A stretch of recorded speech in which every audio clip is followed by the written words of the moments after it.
하나님께서는 빌립보 선교 중에 대단히 큰 이적을 주셨습니다. 가만 보면 그 선교지 또 전도하는 곳 이런 곳에는 하나님의 특별하신 은혜가 있고 또 일하는 자들에게 특별한 은사를 주시는 것 같습니다. 바울과 실라가 점치는 귀신 들린 여종을 불쌍히 여겨서 고쳐주는 축기의 역사가 일어나는, 귀신이 떠나가는 그런 일이 일어났습니다. 그런데 점치는 귀신 들린 여종에게 축기를 행함으로 인해서 귀신 들린 여종에게는 그것이 자유이고 치유이지만 이 여종을 소유하고 있는 여종의 주인들, 이 여종을 통해서 많은 소득을 얻었는데 이 여종이 치유받음으로 자유를 얻음으로 자신들의 소중한 이득을 잃어버리게 됐고 빼앗겼다 하는 것입니다. 이처럼 어느 날 갑자기 자기 여종이 점치는 능력이 없어져 버려서 돈을 벌지 못하는 그런 일이 발생하는 것 아니겠습니까? 그래서 이 여종의 주인들이 분노했다는 거지요. 그래서 바울과 실라를 잡아다가 간원들에게 넘긴 것이다 하는 것이죠. 바울과 실라가 고소당한 그 제목이 무엇이었습니까? 사회를 소란하게 하고 미풍양속을 해치는 자들이라는 것이었습니다. 이와 같은 제목은 사도행전 19장 에베소에도 보면 비슷한 일이 벌어졌습니다. 아데미상을 만드는 자들이 그들의 영업에 손실을 입은 사태가 벌어졌을 때 소동이 일어났고 그리고 고소하는 그런 일이 발생하게 된 것입니다. 사람들은 그것이 비록 짐승들이라고 할지라도 자기 이득, 자기 먹이를 빼앗길 때 독을 품게 되고 공격적인 성향을 띠게 된다 하는 것입니다. 아무리 얌전하고 아무리 착하고 아무리 순진하고 아무리 순박하고 아무리 힘이 없는 사람도 자기 이득을 뺏긴 데 있어서는 생명 거는 거예요. 그렇죠? 내 이득을 뺏어가냐는 거지요. 자기 이득을 지키기 위해서는 분노를 일으킬 수밖에 없지요. 물질을 앞세우는 세상에서는 당연히 그렇게 할 수밖에 없을 것입니다. 물질 빼앗기는 것은 생명 빼앗긴다 생각을 하니까 물질 빼앗기는 것은 자존심 빼앗기는 것이고 그렇죠? 사람 됨을 잃게 되는 것이다 이렇게 생각한다고 하면 물질을 빼앗길 수 없는 거지요. 소득을 빼앗길 수 없는 것 아니겠습니까? 그래서 사회가 갈수록 더 점점 무서워지는 것 같습니다. 안 뺏길라 그러니까.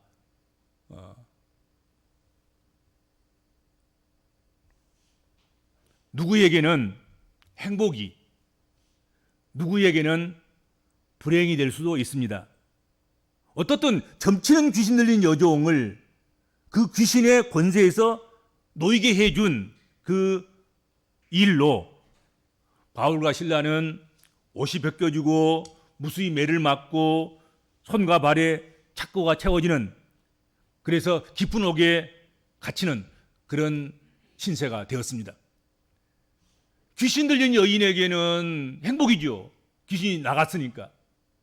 그러나 귀신이 나감으로 말미암아서 여종이 능력을 상실해서 소득을 얻지 못함으로 소득이 들어오지 않는 그 주인들에게는 그건 불행한 일인 거예요. 그렇죠?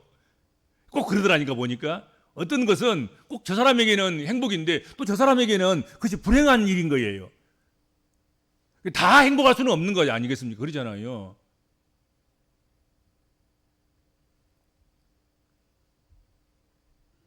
그래서 갈등이 생기는 것이고, 그래서 복잡한 문제가 얽히고 설키게 되는 것 아니겠습니까? 오늘 본문 말씀에 보면 그렇게 해서 감옥에 갇히면서 보통 감옥에 갇히는 것이 아니라 바울과 실라는 깊은 옥에 갇혔다. 성경 그렇게 말씀하고 있습니다. 그리고 발에는 착고가 든든히 채워져서 중재인처럼 감옥에 갇혔습니다. 옛날에는 깊은 옥은 주로 그냥 경범죄자들이 그냥 잠깐 머물다가 가는, 그리고 방면되는 그런 옥이 아니라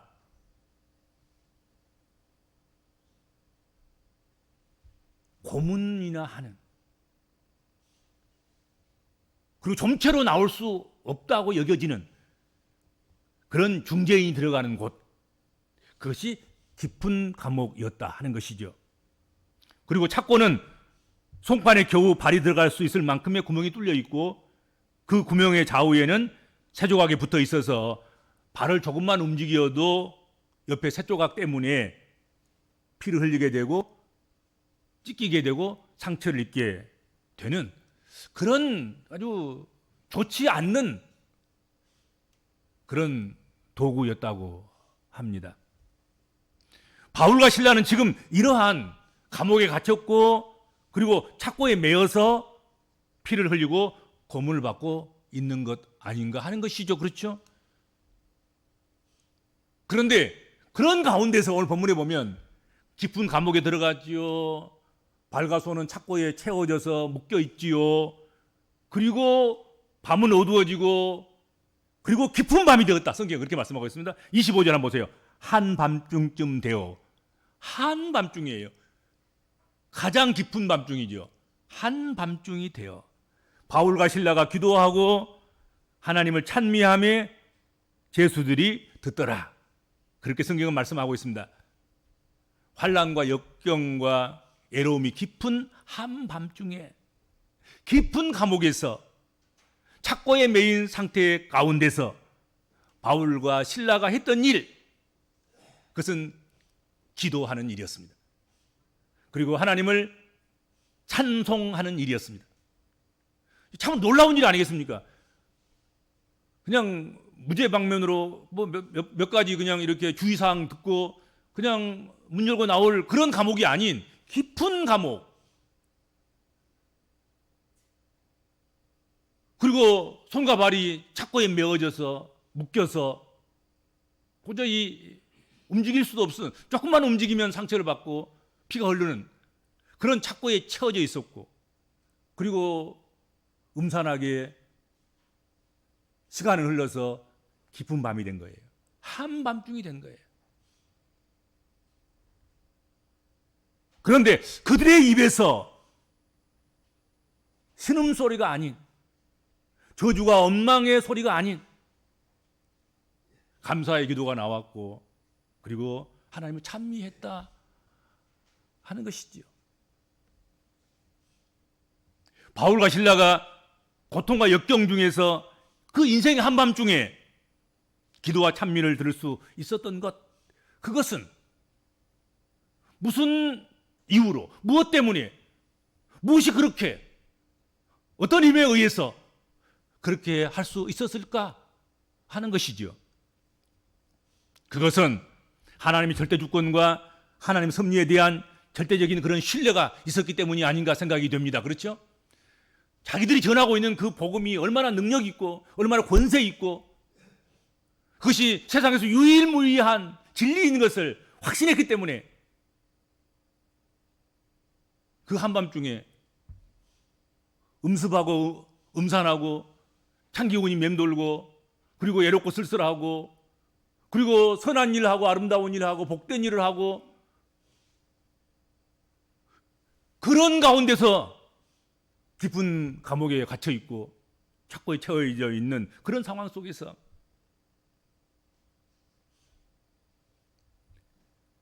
기도와 찬미를 할 수 있었던 것, 그것은 하나님의 절대 주권을 믿었기 때문이고 하나님의 절대 섭리를 절대적으로 신뢰했기 때문이 아닌가 하는 것이죠. 바울과 실라처럼 우리도 때로는 억울하고 이해되지 않는 일들로 고난을 겪을 수 있습니다. 하지만 바울과 실라처럼 찬송과 기도로 기적의 씨앗을 심을 때 하나님이 우리의 삶을 놀랍게 언젠가는 이해되도록 충분히 깨닫게 되도록 그렇게 다스리시고 그리고 역전시켜 주실 것으로 우리는 믿습니다. 하나님은 역전의 명수라고들 이야기합니다. 하나님은 인간의 소망의 줄이 다 끊어졌다고 생각했을 때 그때 스릴 있게 역전시켜 주시는 그런 일들을 자주 하셨습니다. 성경에도 보면 그러지 않아요? 다니엘의 사자굴, 다니엘의 새충구에 7배나 더 뜨겁게 하는 풀무불. 이제 타 죽었어. 사자에 찢겼어. 그런데 두고 보면, 열어보면 사자가 입이 봉하여지고 뜨거운 풀무불이 다니엘의 새충구들을 그슬리기도 못하고 불냄새도 스며들지 못하도록 하나님께서 막아주시고 지켜주시고 보호하시고 오히려 그래서 다니엘이 믿는 하나님, 다니엘이 새친구가 믿는 하나님을 오히려 이방인들이, 이방의 왕이, 이방의 권세자들이, 이방 모든 민족들이 하나님만이 하나님이고 하나님만이 능력이 있으시고 하나님만이 찬미를 받으시고 누구든지 하나님을 조롱하거나 하나님을 가볍게 여기는 자들은 오히려 하나님 믿지 않는 이방인들의 손에 의해서 그렇게 저주를 받게 되는 그런 일들이 발생하게 된 거예요. 그렇죠? 이것은 꿈에도 생각할 수도 없는 그런 일들인 거예요. 근데 그런 일들이 실제적으로 선교 현장에서, 전도 현장에서 고난과 환난과 아픔의 그 현장에서 기도할 때, 또 찬미할 때, 찬송할 때 그런 일들이 있었다 하는 것이고 또 있고 또 앞으로도 있을 것이다 하는 것이죠.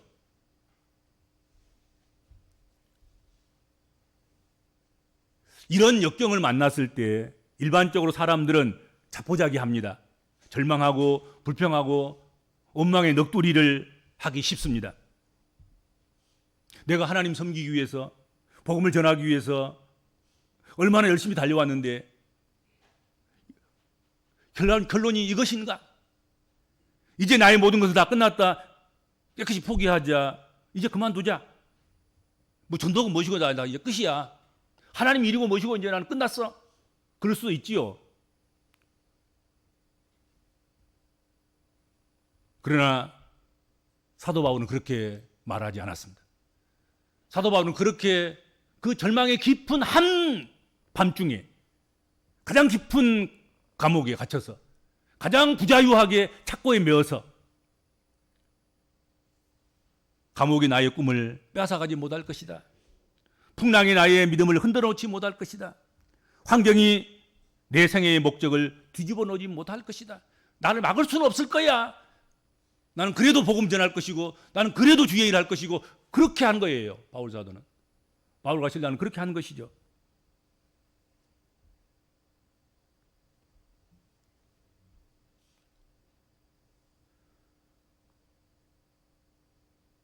하나님은 우리의 환경을, 우리 상황을, 우리의 삶의 현장을 이렇게 환난에서 영광스러움으로 역전시켜 주실 때, 실패해서 넘어짐에서 이렇게 세우셔서 힘을 더하여 주실 때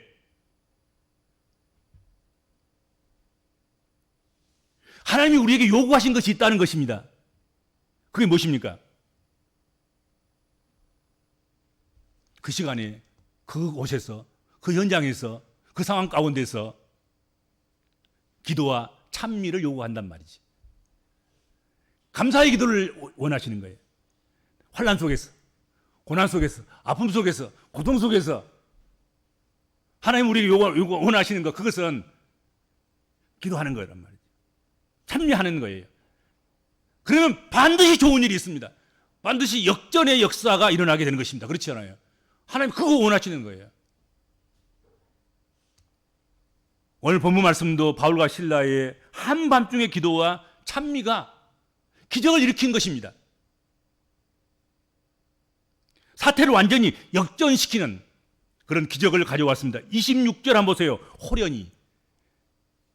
호련히 지진이 나서 옥토가 움직이고 문이 곧 다 열리며 모든 사람이 매인 것이 다 벗어진지라 말씀했습니다.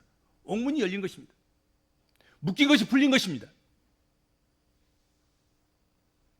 그리고 지진이 나서 땅이 흔들리는데 지붕은 가만히 있고 문만 열린 거예요. 손에 묶여있던 자꾸만 풀리고 발에 묶여지는 자꾸만 열린 거예요. 그렇죠? 그것만 풀린 거예요. 그것이 기도와 찬미의 능력이었고 기도와 찬미의 힘이었다 하는 것이죠. 견고한 것을 흔들어 놓을 수 있는 힘이 기도와 찬미에 있습니다. 닫힌 것을 여는 그 힘이, 그 능력이 기도와 찬미에 있습니다. 묶인 것을 푸는 힘이 다른 데 있는 것이 아니라 기도와 찬미에 있어요. 우리가 무서운 것을 무서워 여기지 않고 감사 기도하고 찬송으로 바뀌면 그 무서운 게 무서운 건 아니잖아요. 사실 그렇잖아요. 우리가 한번 실패했더라도 그 실패의 그 문제를 놓고 우리가 원망하고 불평하는 것이 아니라 오히려 기도의, 감사의 기도의 제목을 삼고 찬송의 가사를 만들어서 찬송의 곡조로 우리가 찬미를 올린다고 하면 그것은 실패가 아니지 않습니까? 이미 이긴 거잖아요.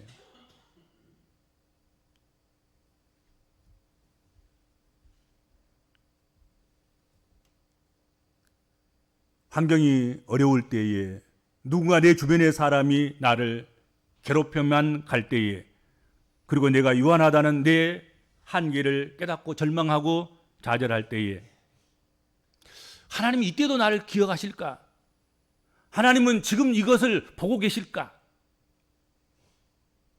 행여나 하나님이 나를 잊어버리신 것은 아닐까? 하나님이 나를 지켜보시고 잊지 않고 나를 주목하고 계신다고 하면 정말 이런 처절한 이런 일이 있도록 내버려 두실까?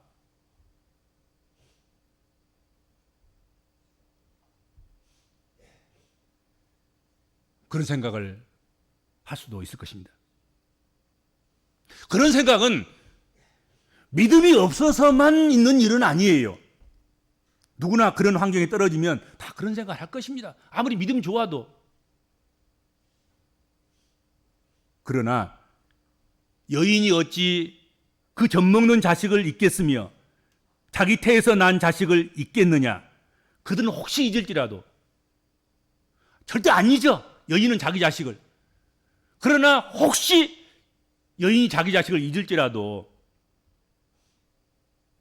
그들은 잊을지라도 나는 너희를 잊지 않겠다 하고 하나님께서는 우리에게 약속의 말씀을 주셨어요.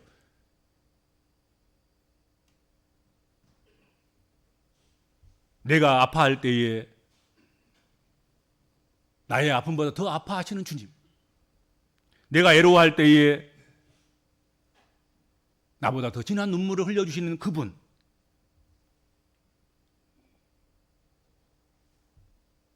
나는 너를 돕기 위하여서 또 기억하기 위해서 나는 너를 십자가에 못 박힌 그 손바닥에 너를 새겨놓고 매일 너를 기억하고 바라보고 있다 하고 주께서 말씀하신단 말이에요.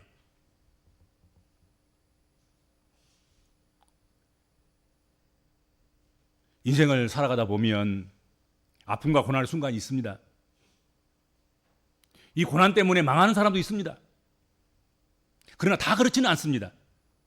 고난 때문에 새로운 인생을 살아가는 그런 사람들 얼마든지 있습니다.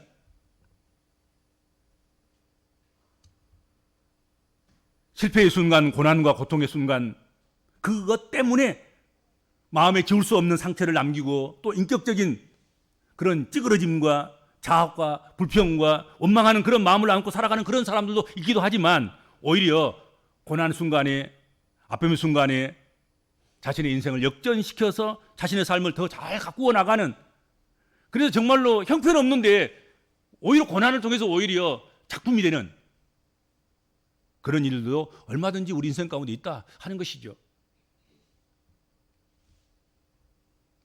바울과 실라는 복음을 전하고 선한 일을 하다가 매를 맞았습니다.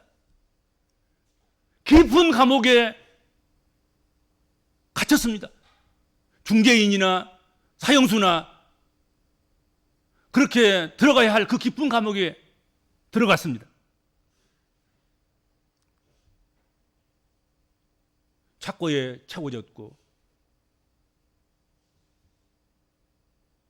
아무 자유의 여망이 없었습니다. 그렇지만 그 깊은 고난의 한밤중에 그 시간에 하나님 앞에 기도하고 찬미함으로 감옥이 열리고 차고 있던 착고가 끌려지고 감옥의 문이 열리는 그런 기적을 보았습니다. 고난의 한밤중에 기도와 찬미를 하나님이 들어주시고 받아주신 결과인 줄로 믿습니다. 우리에게도 얼마든지 이와 같은 일은 연속되고 반복되고 계속되고 또다시 일어날 수 있는 그런 약속된 보증된 일이라 하는 것이죠. 그렇죠?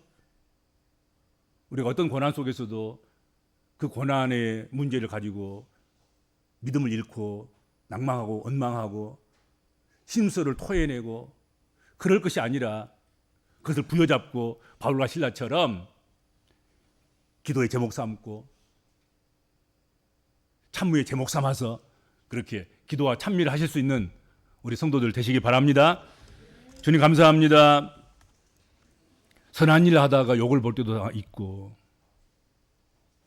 주의 일을 하다가 이모저모로 손해를 입을 수도 있고 욕을 당할 수도 있고 수치를 당할 수도 있음을 깨닫습니다. 우리가 무슨 일을 하다가 무슨 일을 만날지라도 어떤 경우라도 마치 하나님 없는 것처럼 원망과 불평과 자학과 자기 고통에 빠지는 그런 어리석음을 범하지 않게 하여 주시고 그 모든 범사에 있어서 그 모든 것들을 기도의 제목 삼고 찬미의 내용 삼아서 하나님께 더 가까이 나아가는 복된 우리 믿음의 권속들이 다 되도록 은총을 베풀어 주시고 그렇게 나아갈 때 하나님께서 문제를 해결해 주시고 오히려 고난이 축복되는 놀라운 역전의 역사가 일어나도록 주의 백성들 기도 가운데 찬미 가운데 임하시고 역사하여 주옵소서. 예수님의 이름으로 간절히 기도하옵나이다. 아멘.